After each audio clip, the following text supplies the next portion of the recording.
র্যাবের বিরুদ্ধে এ পর্যন্ত ওঠা সব গুম খুনের অভিযোগের জন্য দেশবাসী ভুক্তভোগী ও তাদের স্বজনদের কাছে ক্ষমা চাইলেন র্যাব মহাপরিচালক। অবশেষে আয়নাগরের সকল গোপন রহস্য ফাঁস করে দিল র্যাবের ডিজি। হাসিনার আমলের যে সমস্ত জঙ্গি নাটক হাসিনার নির্দেশে সাজিয়েছে সেগুলো স্বীকার করেছেন র্যাবের প্রধান, পাশাপাশি জনগণের কাছে ক্ষমা চেয়েছেন। দর্শক, দেখব র্যাবের ডিজি কি বলেছেন, পাশাপাশি আমরা জানার চেষ্টা করব আয়নাগরে যেখানে গুম করা হতো সাধারণ মানুষকে, এবং বিশেষ করে ইলিয়াস আলী ছেলেটের যাকে গুম করে রাখা হয়েছে, যার এখনো লাশ পর্যন্ত পাওয়া যায়নি, সে ইলিয়াস আলী কোথায় রয়েছে এই বিষয়ে আলোচনা করব। এর আগে জাতির কাছে ক্ষমা চেয়ে র্যাবের পরিচালক কি বলেছেন তার সম্পূর্ণ বক্তব্যটি শুনব। র্যাব ফোর্সেসের অতিরিক্ত মহাপরিচালক অপারেশনস, পরিচালক লিগ্যাল অ্যান্ড মিডিয়া উইং এবং বিভিন্ন প্রিন্ট ইলেকট্রনিক্স মিডিয়ার সাংবাদিকবৃন্দ, আপনাদেরকে জানাচ্ছি আমার আন্তরিক শুভেচ্ছা। বক্তব্যের শুরুতেই আমি শ্রদ্ধা ভরে স্মরণ করি স্বাধীনতা যুদ্ধে ৩০ লক্ষ বীর শহীদ এবং সম্ভ্রম হারানো মা বোনদের, এবং পাশাপাশি আমি জুলাই আগস্ট ছাত্র জনতার গণ অভ্যুত্থানে যারা শহীদ হয়েছেন তাদের আত্মার মাগফিরাত কামনা করি, এবং যারা আহত হয়েছেন তাদের দ্রুত আরোগ্য লাভ হোক, এটা আমি আশা করি এবং কামনা করি। আমি অতিরিক্ত IGP grade 1 AKM Shahidur Rahman.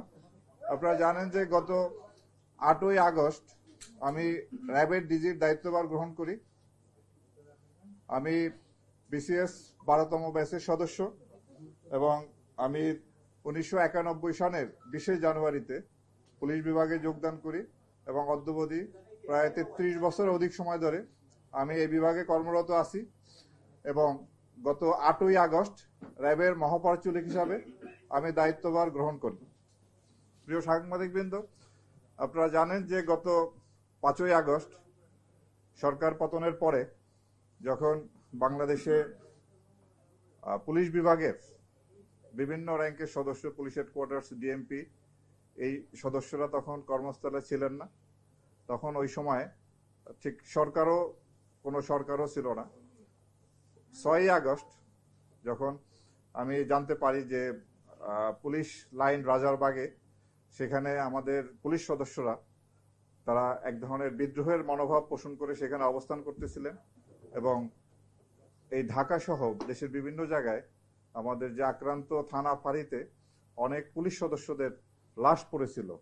তখন পুলিশ বাহিনীকে নেতৃত্ব দেওয়ার মতো কোনো অবস্থা ছিল না। সেই সময় আমি এবং আমার কিছু সহকর্মী, চাকরিতে ছিলেন সহকর্মী, এবং আমাদের অবসরপ্রাপ্ত কতিপয় কর্মকর্তা আমরা 6ই আগস্ট পুলিশ অফিসার্স মেসে সমবেত হই, এবং এই সময় কি করণীয় সেই ব্যাপারে আমরা খুব দ্রুত সিদ্ধান্ত নিই। আমরা জানি যে দেশের আইন শৃঙ্খলা পরিস্থিতি তখন খুব খারাপ অবস্থায় ছিল, কোথাও কোনো পুলিশ কাজে ছিল না। সে অবস্থায় দ্রুত কিভাবে এই পরিস্থিতি নিয়ন্ত্রণে আনা যায় সেই জন্য আমরা সেখানে সলা পরামর্শ করি, এবং দ্রুত এই পরিস্থিতি স্বাভাবিক করার জন্য আমরা সিদ্ধান্ত গ্রহণ করি। তো আমাদের প্রথমেই দায়িত্ব ছিল পুলিশকে একটা স্বাভাবিক পর্যায়ে নিয়ে আসা। সে প্রেক্ষিতে আমরা কতিপয় সদস্য রাজারবাগ পুলিশ লাইনে যাই। আপনারা জানেন যে সেখানে সশস্ত্র অবস্থায় আমাদের 4-500 পুলিশ সদস্য তারা কর্মবিরতি পালন এবং এক ধরনের বিদ্রোহের মনোভাব পোষণ করে আসছিল। তাদের ক্ষোভ ছিল তাদের নেতৃত্বের উপরে, যে নেতৃত্ব তাদেরকে পরিচালিত করে ছাত্র জনতার সম্মুখীন করেছিল, এবং সেই আইন শৃঙ্খলা রক্ষাকারী বাহিনী হাতে সহস্রাধিক ছাত্র নিহত হয়। এই ক্ষোভ যে এই সময় তাদের নেতৃত্বের কেউ ছিল না সেখানে। তো ওই পরিস্থিতি দ্রুত সামাল দেওয়ার জন্য আমি আমার কিছু সহকর্মী নিয়ে রাজারবাগ পুলিশ লাইন্সে যাই, এবং তাদের কাছে গিয়ে তাদেরকে বিদ্রোহী মনোভাব থেকে নিবৃত্ত করে স্বাভাবিক কাজকর্মে ফিরিয়ে আনার জন্য আমি উদ্যোগ গ্রহণ করি। এবং জানেন যে সে কাজটি অত্যন্ত ঝুঁকিপূর্ণ কাজ ছিল, তারপরও সেই ঝুঁকি নিয়েও দেশের বৃহত্তর স্বার্থে এবং পুলিশ বাহিনীর স্বার্থে সে দায়িত্ব তখন আমরা পালন করি। এবং এরপরে আমাদের পুলিশ সদস্যদের বেশ কিছু মৃতদেহ বিভিন্ন থানায় পড়েছিল, তা আমরা কয়েকটি গ্রুপে বিভক্ত হয়ে সেখানে আমাদের টিম পাঠাই, এবং সেই মৃতদেহগুলিকে আমরা রাজারবাগ পুলিশ স্টেশনে নিয়ে আসা এবং সেগুলির আপনার পোস্টমর্টেম করা, এবং তারপরে সৎকারের প্রয়োজনীয় ব্যবস্থা গ্রহণ করে তাদের আত্মীয় স্বজনের কাছে হস্তান্তরের জন্য আমরা উদ্যোগ গ্রহণ করি। এরপরে আইন শৃঙ্খলা পরিস্থিতি স্বাভাবিক রাখার জন্য আমরা কাজ করে যাচ্ছি এবং আপনারা জানেন যে 8ই আগস্ট ইন্সপেক্টর জেনারেল এবং ডিএমপির পুলিশ কমিশনার এবং আমার পদায়ন হয় এবং 8 তারিখ আমি ডিজি র্যাবের দায়িত্বভার গ্রহণ করি। তো সেই প্রেক্ষিতে সেই থেকেই আমরা আইন শৃঙ্খলা পরিস্থিতি স্বাভাবিক রাখার জন্য কাজ করে আসতেছি। আপনারা জানেন যে আইন শৃঙ্খলা পরিস্থিতি একটা চ্যালেঞ্জের মধ্যে আমরা ছিলাম। বাংলাদেশ পুলিশের সদস্যদের তাদের যে নিয়মিত কর্মে নিয়োজিত হওয়ার ক্ষেত্রে বেশ কিছুদিন সময় লেগেছে। তো ওই সময় আইন শৃঙ্খলা পরিস্থিতি খারাপ ছিল, বিভিন্ন জায়গায় ডাকাতি ছিনতাই সংগঠিত হয়েছে। বাট আমি জনগণকে ধন্যবাদ জানাবো, ওই সময় তারা নিজেরাই দায়িত্ব পালন করে এই অপরাধ দমনের জন্য এবং তারা এলাকায় পাহারা দিয়ে পরিস্থিতি নিয়ন্ত্রণে আনার জন্য চেষ্টা করেছিলেন। তো যাই হোক, তারপর আপনার সরকার দ্রুত পদক্ষেপ গ্রহণ করার ফলে আইন শৃঙ্খলা বাহিনী খুব দ্রুতই কর্মে ফিরে আসে। তো আমাদের জন্য তখন বেশ কিছু চ্যালেঞ্জ ছিল। প্রথমেই ছিল আনসার বিদ্রোহ, এরপরে বিভিন্ন দাবি দাওয়া নিয়ে বিভিন্ন গ্রুপ রাস্তাঘাট অবরোধ করে তাদের দাবি দেওয়া জানাতে থাকে। সেই পরিস্থিতি মোকাবেলা করাও আমাদের জন্য একটা চ্যালেঞ্জের বিষয় ছিল। এছাড়া যে গার্মেন্টস ক্ষেত্রেও বিশেষ করে সাভার, আশুলিয়া, গাজীপুর এই এলাকায় অনেক সমস্যা ছিল, যে সমস্যা এখনো বিরাজমান আছে। ডিজাইন, এলিগেন্স, বিউটি, সেরা পণ্য সবার জন্য জেভিকো। এবং এরপরে আপনার পল্লী বিদ্যুতে একটা সমস্যা দেখা দিয়েছিল, সেখানেও একটা বিদ্রোহের ভাব ছিল কতিপয় কর্মকর্তা। তো আমরা দ্রুতই সেখানে আইনগত ব্যবস্থা গ্রহণ করে পরিস্থিতি আমরা স্বাভাবিক পর্যায়ে নিয়ে আসি। তো আইন শৃঙ্খলা পরিস্থিতি আপনার মোটামুটি সেই গত 4 মাসে আমরা পরিস্থিতি ভালো রাখার জন্য চেষ্টা করে আসছি। কিছুটা উন্নতি হয়েছে, তবে আমি মনে করি এখনো প্রত্যাশিত লেভেলে যায়নি। জনগণ যারা আশা করেন যে পর্যায়ে আইন শৃঙ্খলা তারা চান, সেই পর্যায়ে আমরা এখনো পৌঁছতে পারি নাই। তবে আমরা আপ্রাণ চেষ্টা করে যাচ্ছি যাতে আইন শৃঙ্খলা পরিস্থিতি স্বাভাবিক অবস্থায় রাখা যায়। প্রিয় সাংবাদিকবৃন্দ, আপনারা জানেন যে র্যাব প্রতিষ্ঠা থেকেই র্যাব আইন শৃঙ্খলা উন্নয়নে এবং অবৈধ অস্ত্র উদ্ধার, মাদক উদ্ধার, শীর্ষ সন্ত্রাসী গ্রেপ্তার এই ধরনের কার্যক্রমে আমরা নিয়োজিত ছিলাম এবং এই পর্যন্ত আমরা বেশ আমাদের এই কাজে সাফল্য আছে। আমরা প্রায় 14,500 অধিক আসামি, অস্ত্র মামলার আসামি আমরা গ্রেপ্তার করি এবং 20,000-এরও বেশি অস্ত্র উদ্ধার করতে আমরা সক্ষম হই। মাদক উদ্ধারের ক্ষেত্রেও আমরা প্রায় 6,292 কোটি 5 লক্ষ টাকার মাদক এই পর্যন্ত আমরা উদ্ধার করি র্যাব সৃষ্টির পর থেকে, এবং প্রায় 1.5 লক্ষ মাদক অপরাধীকে আমরা গ্রেপ্তার করতে সক্ষম হই। এছাড়াও শীর্ষ সন্ত্রাসী গ্রেপ্তার, চরমপন্থীদের বিরুদ্ধেও আমাদের অনেক সাফল্য আছে। আমরা এই পর্যন্ত প্রায় 340 জনের উপরে চরমপন্থীকে বিপুল অস্ত্রসহ আমরা গ্রেপ্তার করতে সক্ষম হই। আমরা সুন্দরবনে যে জলদস্যুদের একটা প্রভাব ছিল, জলদস্যু দ্বারা ওই এলাকা আক্রান্ত ছিল, সেই জলদস্যুদেরকে বিরুদ্ধে অভিযান পরিচালনা এবং পরবর্তীতে তাদেরকে আমরা আত্মসমর্পণের উদ্যোগ নেই এবং তার আত্মসমর্পণ করার ফলে ওই এলাকার অপরাধ কিছুটা নিয়ন্ত্রণে আসে। আমরা মোবাইল কোর্ট পরিচালনা করে আসছি। সামাজিক নিরাপত্তা নিশ্চিত করার জন্য আমরা বিভিন্ন সময় এই কাজগুলো আমরা এখনো চলমান আছে। আমাদের বিভিন্ন ধরনের আইন শৃঙ্খলা উন্নয়নের পাশাপাশি এবং আইন শৃঙ্খলাটা যাতে সাস্টেনেবল থাকে সেই জন্য সেই কাজগুলো আমাদের নিয়মিতভাবে আমরা করে আসছি। এবং এই পর্যন্ত আপনারা জানেন যে র্যাব সৃষ্টির পর থেকে এই পর্যন্ত 35 জন র্যাব সদস্য তাদের দায়িত্ব পালনের ক্ষেত্রে গিয়ে নিহত হয়। আমরা র্যাবের যে সদস্যদের আভ্যন্তরীণ শৃঙ্খলার ব্যাপারে আমরা একটি কঠোর অবস্থানে আছি। আমরা র্যাবের যে সমস্ত সদস্য তারা আইন হাতে তুলে নেওয়া কিংবা তারা যদি অপরাধ কর্মে জড়িত হয়, আমরা তাৎক্ষণিকভাবে তাদের বিরুদ্ধে আমরা কঠোর ব্যবস্থা নেই।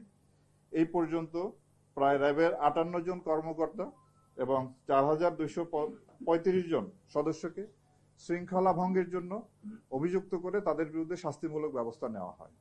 এবং আপনারাও জানেন যে গত 5ই আগস্ট পরবর্তী অন্তর্বর্তীকালীন সরকার দায়িত্ব নেওয়ার পরে আমরা আমাদের র্যাব বাহিনীর কিছু সদস্য যারা অপরাধমূলক কার্যক্রমের সঙ্গে জড়িত হয় তাদের বিরুদ্ধে আমরা কঠোর ব্যবস্থা নেই। এই পর্যন্ত 16 জন সদস্য, গত 4 মাসে 16 জন র্যাব সদস্যকে আটক করা হয় এবং তাদের বিরুদ্ধে ডাকাতি, চাঁদাবাজি, মাদক ব্যবসার সাথে সম্পৃক্ততার অভিযোগে এবং ছিনতাইয়ের অভিযোগে তাদেরকে আটক করা হয় এবং তাদের বিরুদ্ধে ফৌজদারি মামলা দায়ের পূর্বক আইনানুগ ব্যবস্থা গ্রহণ চলতেছে। 5ই আগস্ট পরবর্তী সময় আমরা আইন শৃঙ্খলা উন্নয়নের জন্য যে কাজ করেছি সেই বিষয়ে আপনাদেরকে অবহিত করতে চাই। ছাত্র জনতার উপরে যে এক ধরনের সন্ত্রাসীরা আইন শৃঙ্খলা রক্ষা বাহিনীর পাশাপাশি তাদের উপরে গুলিবর্ষণ করেছিল, এই ধরনের অভিযোগে আমরা প্রায় 30 জনের উপর চিহ্নিত করি ভিডিও ফুটেজ দেখে এবং তাদেরকে আমরা গ্রেপ্তার করতে সক্ষম হই। এবং ছাত্র জনতার উপরে গুলি করার জন্য যারা হুকুমদাতা বা এই সংক্রান্ত যে মামলাগুলি রুজু হয়েছে সেই মামলায় এ পর্যন্ত আমরা সর্বমোট 4 জন সাবেক মন্ত্রী, 17 জন সাবেক এমপি, 40 জন সাবেক মেয়র, উপজেলা বা ইউনিয়ন পরিষদের চেয়ারম্যান সহ 40 জন, কাউন্সিলর বা মেম্বার 16 জন এবং এছাড়াও বিভিন্ন রাজনৈতিক সংগঠন যারা ওই সন্ত্রাসী কার্যকলাপে জড়িত ছিল তাদের 183 জন সহ সর্বমোট আমরা 353 জনকে গ্রেপ্তার করতে সক্ষম হই এবং আমাদের এই অভিযান অব্যাহত আছে এবং যারা বাকি আছে মামলার যারা আসামি তাদেরকে গ্রেপ্তার পূর্বক আইনের আশ্রয় নেওয়ার জন্য আমরা পদক্ষেপ গ্রহণ করেছি। আপনারা জানেন যে ছাত্র জনতার ওই আন্দোলনের সময় আইন শৃঙ্খলা রক্ষাকারী বাহিনীর বেশ কিছু অস্ত্র লুণ্ঠিত হয়। সেই লুণ্ঠিত অস্ত্র প্রায় 70% অস্ত্র আমরা উদ্ধার করতে সক্ষম হয়েছি। আমরা এই পর্যন্ত জুলাই বিপ্লবের পরবর্তী পর্যায়ে আমরা 1238 জন মাদক কারবারিকে গ্রেপ্তার করি এবং 7,91,000-এর উপরে ইয়াবা উদ্ধার, 28 কেজি হিরোইন উদ্ধার এবং 58,500 বোতল ফেন্সিডিল সহ আরো বিশেষ অনেক মাদকদ্রব্য আমরা আটক করতে সক্ষম হয়েছি। আমরা জেল পলাতক আসামি, আপনারা জানেন যে 5ই আগস্ট পরবর্তী সময় বাংলাদেশের বিভিন্ন জায়গায় বেশ কিছু জেলে আসামিরা জেল ভেঙে পালিয়ে যায়। সেই পালিয়ে যাওয়া আসামিদের মধ্যে আমরা প্রায় 110 জন আসামিকে আমরা গ্রেপ্তার করতে সক্ষম হই এবং বিভিন্ন স্থান থেকে 105 জন ডাকাতকে আমরা গ্রেপ্তার করি।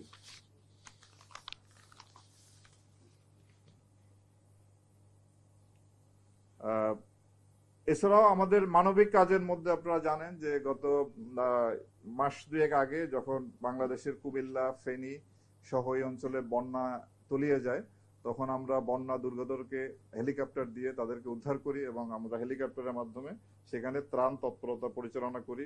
প্রায় 16 টনের উপরে ত্রাণ আমরা সেখানে বিতরণ করি। তো আমরা এই সমস্ত বিষয় অর্থাৎ আইন শৃঙ্খলা পরিস্থিতি স্বাভাবিক রাখার জন্য র্যাব শুরু থেকেই কাজ করে আসছে, এখনো আমাদের এই কাজ চলমান আছে।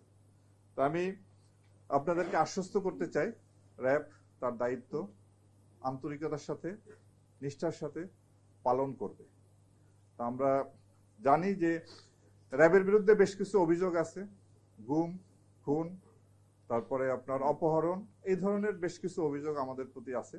তা আমি আপনাদের মাধ্যমে দেশবাসীকে জানাতে চাই যে র্যাব সৃষ্টির পর আজ পর্যন্ত যে সমস্ত জনগণের যারা র্যাব দ্বারা নির্যাতিত বা অত্যাচারিত হয়েছেন তাদের কাছে এবং যারা হত্যাকাণ্ডের শিকার হয়েছেন যেমন নারায়ণগঞ্জের 7 খুন সহ যারা র্যাব কর্তৃক হত্যাকাণ্ডের শিকার হয়েছেন তাদের পরিবারের কাছে আমরা দুঃখ প্রকাশ করি এবং ক্ষমা প্রার্থনা করি এবং পাশাপাশি এই সমস্ত ঘটনার সুষ্ঠু তদন্তের মাধ্যমে এর বিচার যাতে হয় সেটা আমরা প্রত্যাশা করি। অন্তর্বর্তীকালীন সরকার গুম খুন কমিশন করেছেন, আন্তর্জাতিক অপরাধ ট্রাইব্যুনাল এই ধরনের অপরাধ কগনিজেন্সে নিয়ে বিচার কার্য পরিচালনা করছেন।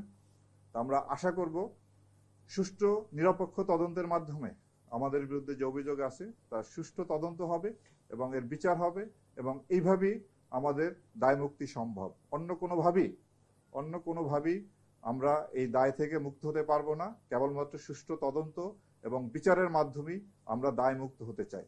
তা আমি আপনাদের মাধ্যমে আবারও যারা র্যাবের কারণে ক্ষতিগ্রস্ত হয়েছেন, নির্যাতিত হয়েছেন তাদের পরিবারের কাছে এবং তাদের কাছে আমরা আবারও দুঃখ প্রকাশ এবং ক্ষমা প্রার্থনা করছি। আশা করি ভবিষ্যতে এই বাহিনী, আপনারা জানেন যে গত 4 মাসে আমরা অক্লান্ত পরিশ্রম করে যাচ্ছি, ভবিষ্যতে আমি আপনাদেরকে নিশ্চয়তা দিচ্ছি, আমি যতদিন এই দায়িত্ব পালন করব বা আমার অফিসার যারা আছেন, র্যাব কখনো কারো নির্দেশে ভবিষ্যতে এই ধরনের অপরাধ, যে গুম করা, খুন করা, এটা হলো ফৌজদারি অপরাধ, এই অপরাধে কখনোই আর জড়িত হবে না, এই নিশ্চয়তা আমরা দিচ্ছি। তারপরও যদি কোনো সদস্য নিজ দায়িত্বে কোনো অপরাধমূলক কার্যকলাপে জড়িত হয়, তাদের বিরুদ্ধে আমরা কঠোর আইনগত ব্যবস্থা নিব, যেটা 5ই আগস্ট পরবর্তীতে আমরা নিয়ে আসছি। তো আমি আপনাদের কাছে বিনীতভাবে অনুরোধ জানাবো, আপনারা আমাদের এই দায়িত্ব পালনের ক্ষেত্রে আমাদের এই কাজে সহায়তা করবেন, এবং আমরা জনগণেরও সহায়তা প্রত্যাশা করি। জনগণের সহায়তা ব্যতীত কোনো বাহিনী, আইন শৃঙ্খলা রক্ষাকারী কোনো বাহিনী তার সাফল্য অর্জন করা সম্ভব হবে না, হয় নাই, হবেও না। তো সুতরাং আমরা ভবিষ্যতে এই সহায়তা পাবো এবং আপনাদের সাহায্য সহযোগিতা নিয়ে আমরা এগিয়ে যাব একটি সুন্দর একটা বাংলাদেশ বিনির্মাণে, একটা অপরাধ যাতে নিয়ন্ত্রণে থাকে, বাংলাদেশ বিনির্মাণে আমরা সবাই একসাথে কাজ করব, এই আশাবাদ ব্যক্ত করে আমার বক্তব্য শেষ করছি। আপনাদের সকলকে অসংখ্য ধন্যবাদ।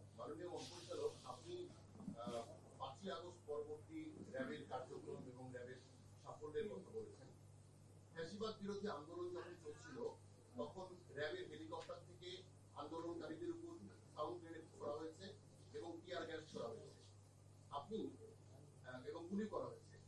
আপনি একজন অভিজ্ঞ পুলিশ কর্মকর্তা, আপনি কি মনে করেন যে এই আচরণটি পেশাদারী আচরণ হয়েছে? এটা 1 নম্বর প্রশ্ন। দ্বিতীয় হচ্ছে, একটি বৃহৎ রাজনৈতিক দল র্যাব বিলুপ্তির প্রস্তাব করেছে, এটা আপনারা কিভাবে দেখছেন? আপনাকে অসংখ্য ধন্যবাদ। হেলিকপ্টারের বিষয়ে আপনার হাইকোর্টে, মহামান্য হাইকোর্টে একটি রিট আছে, এই সংক্রান্তে ফৌজদারি মামলাও রুজু হয়েছে, আন্তর্জাতিক অপরাধ ট্রাইব্যুনালও এটা অনুসন্ধান করছে। আমরা আশা করব এই সমস্ত অনুসন্ধানের মাধ্যমে প্রকৃত সত্য বের হয়ে আসবে এবং এর প্রেক্ষিতে পরবর্তী ব্যবস্থাগুলি গ্রহণ করা হবে।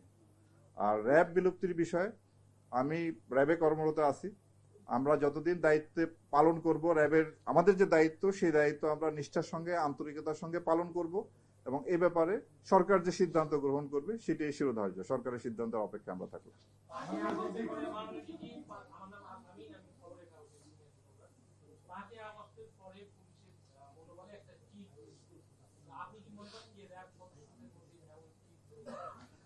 আমি 8ই আগস্টে দায়িত্ব গ্রহণ করার পর থেকে 9ই আগস্ট থেকে আমরা র্যাবকে তার স্বাভাবিক দায়িত্বে আমরা মোতায়েন রেখেছি। যখন একটা শূন্যতা ছিল, পুলিশ বাহিনী তখনও কাজে আসতে পারেনি, তো আমাদের মনোবলে চিট ধরছে এটা আমি বলবো না, আমরা যথেষ্ট উদ্যমী হয়ে আমাদের দায়িত্ব পালন করে আসছি।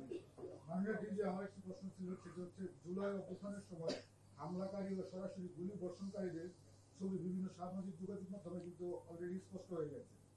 তাদেরকে গ্রেফতারের বিষয়ে র্যাব অবহেলিত মানে কি অভিযান পরিচালনা করছে? আমরা এই পর্যন্ত ভিডিও ফুটেজ দেখে আপনার একজনকে আপনারা দেখেছেন যে 2 হাতে 2টা পিস্তল নিয়ে যে গুলি করতেছিল পাবনায়, তাকে গ্রেফতার করেছি। যাত্রাবাড়ি এলাকায় লিটন নামে একজন ছিলেন, তাকেও আমরা গ্রেফতার করেছি এবং এই পর্যন্ত সর্বমোট 30 জনকে আমরা গ্রেফতার করেছি এবং আরো যারা আছে তাদেরকে আমরা গ্রেফতারের চেষ্টা অব্যাহত রেখেছি। এটা ওনারটা নেই।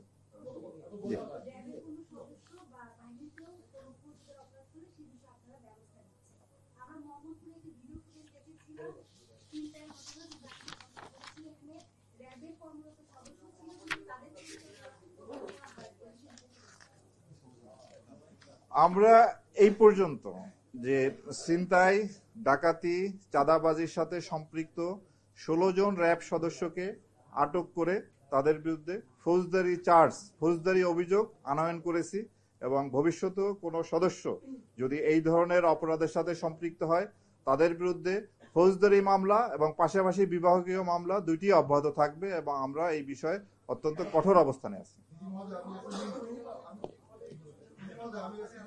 জি প্লিজ এটা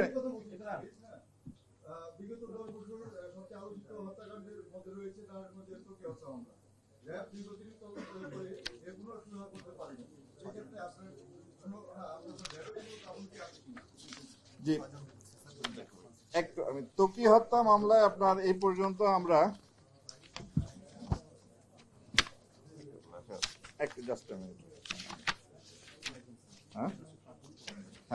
আমরা সর্বমোট এর আগে 5ই আগস্টের পূর্বে আপনার 5জন আসামি গ্রেপ্তার হয়েছিল। তাদের 2জন 164 ধারা জবানবন্দি দিয়েছিল।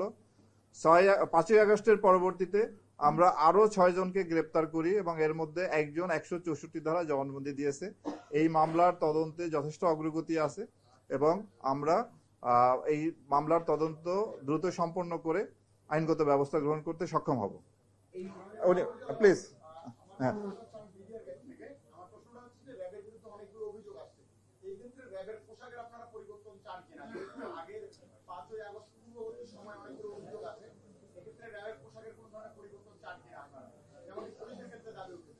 পুলিশের ক্ষেত্রে দাবি উঠেছে, র্যাবের ক্ষেত্রেও দাবি উঠেছে। আমরা পোশাক পরিবর্তনের বিষয়ে আমরা চিন্তা ভাবনা করতেছি র্যাবের জন্য, যাতে একটি আইন প্রণয়ন করা যায়। র্যাবের কোনো আপনার নির্দিষ্ট আইন নাই, আর্ম পুলিশ ব্যাটালিয়ন আইন সংশোধন করে র্যাব বাহিনী গঠন করা হয়েছে। আমরা র্যাবের জন্য একটা আইন করার চিন্তা ভাবনা করতেছি এবং আর কোন কোন ক্ষেত্রে সংস্কার আনা যায় সেই বিষয়ে আপনাদের মতামত, জনসাধারণের মতামত সাপেক্ষে আমরা পরবর্তী প্রয়োজনীয় ব্যবস্থা গ্রহণ করব। তবে পোশাকের ব্যাপারে আমি একটা জিনিস মনে করি যে পোশাকের চেয়ে গুরুত্বপূর্ণ যে মানুষটাকে এই পোশাকটা পরানো হয় তারা। যেমন আমরা প্রতিদিনই ইউনিফর্ম পরি, আপনারা এক এক দিন প্যান্ট পরেন, প্যান্ট শার্ট পরেন, স্যুট পরেন, পায়জামা পাঞ্জাবি পরেন, ব্যক্তি একই। সুতরাং একজন ভালো ব্যক্তি যে পোশাকই পরুক না কেন তার কাছ থেকে আমরা ভালো জিনিসই পাবো। খারাপ ব্যক্তিকে আমি যত ভালো পোশাক পরাই না কেন তার কাছ থেকে আমরা ভালো কিছু পাবো না। তারপরও যেহেতু পোশাকের ব্যাপারে একটা মতামত আসছে, আমরা এটা সক্রিয় বিবেচনায় রেখেছি। প্লিজ পিছন থেকে একজনে বলার চাই, প্লিজ।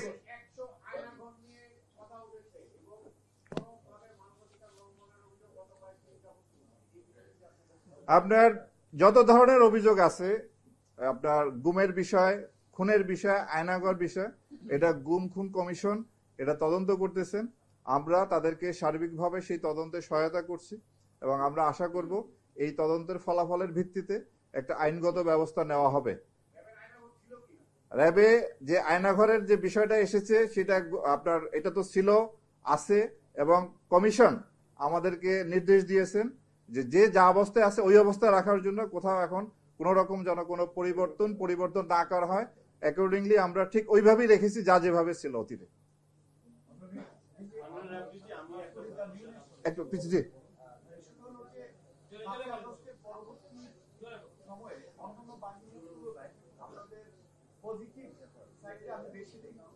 ধন্যবাদ।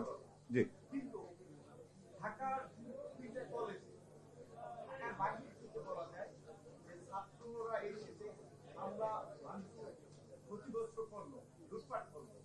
পরবর্তীতে ওই ঘটনাকে কেন্দ্র করে এই ঢাকার 3টা কলেজের শিক্ষার্থীরা সময় নিয়ে সরাসরি সোশ্যাল মিডিয়ায় লেখলো যে আমরা প্রতিশোধ নিব।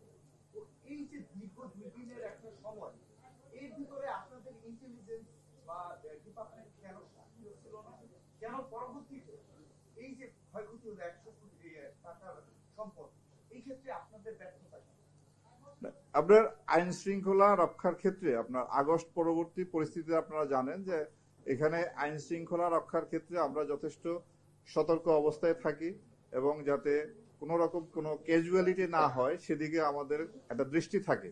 এই ঘটনাটিতে বিপুল সংখ্যক ছাত্ররা এই ঘটনাটা ঘটিয়েছে। সেখানে যারা উপস্থিত, যারা আইন শৃঙ্খলা রক্ষাকারী বাহিনী ছিল, সেখানে আপনার পুলিশ ছিল, র্যাব ছিল, সেনাবাহিনী ছিল, সবাই আপ্রাণ চেষ্টা করেছে। এরা তো আমাদেরই সন্তান এই ছাত্ররা। সুতরাং কঠোরতম ব্যবস্থাগুলি বাস্তবতার কারণে সেখানে নেওয়া সম্ভব হয় নাই, বাট পরবর্তীতে আলাপ আলোচনার মাধ্যমে এবং আইনগত প্রক্রিয়ার মাধ্যমে এর একটা সমস্যার আপাতত সুরাহা করা গেছে। বাট ভবিষ্যতের ক্ষেত্রে আমরা এই ধরনের পরিস্থিতিতে আরো সতর্ক থাকব যাতে এই ধরনের বড় ধরনের কোনো দুর্ঘটনা না ঘটে এবং ব্যাপক ক্ষয়ক্ষতি না হয়। এটা শেষ প্রশ্ন, প্লিজ। হ্যাঁ,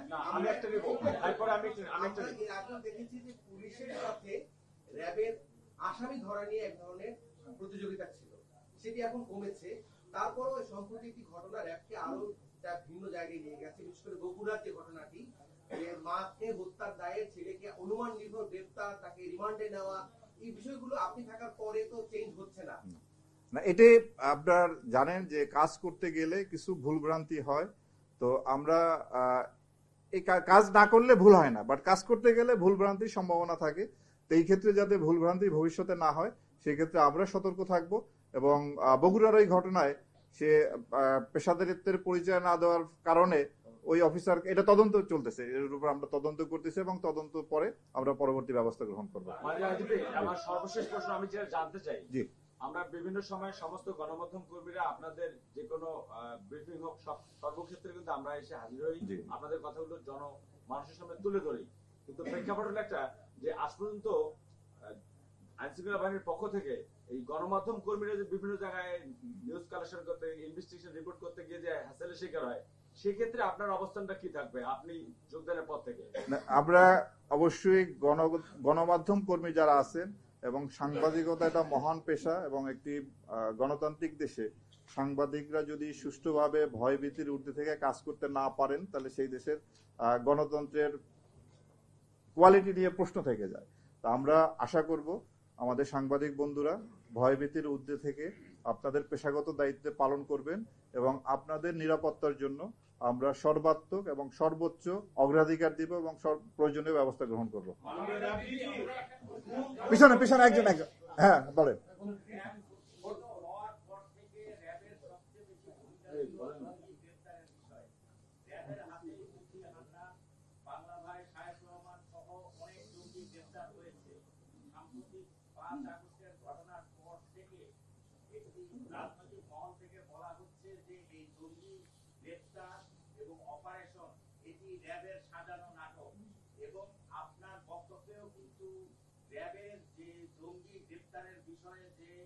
অসাধারণ ভূমিকা ছিল সেই বিষয়টি উঠে আসেনি, তাহলে কি আপনারা এই জঙ্গিকে নাটক বলে মনে করছেন কিনা?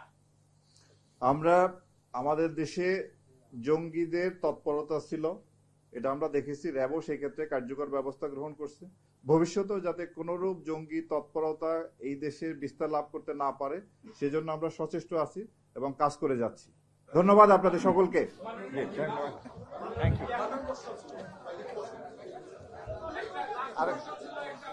লাস্ট প্লিজ, আপনি তো করছেন প্রশ্ন, একটা নতুন প্রশ্ন নেই। হ্যাঁ, এটা শেষ প্রশ্ন, শেষ প্রশ্ন। জি বলেন। হ্যাঁ বলেন। হ্যাঁ,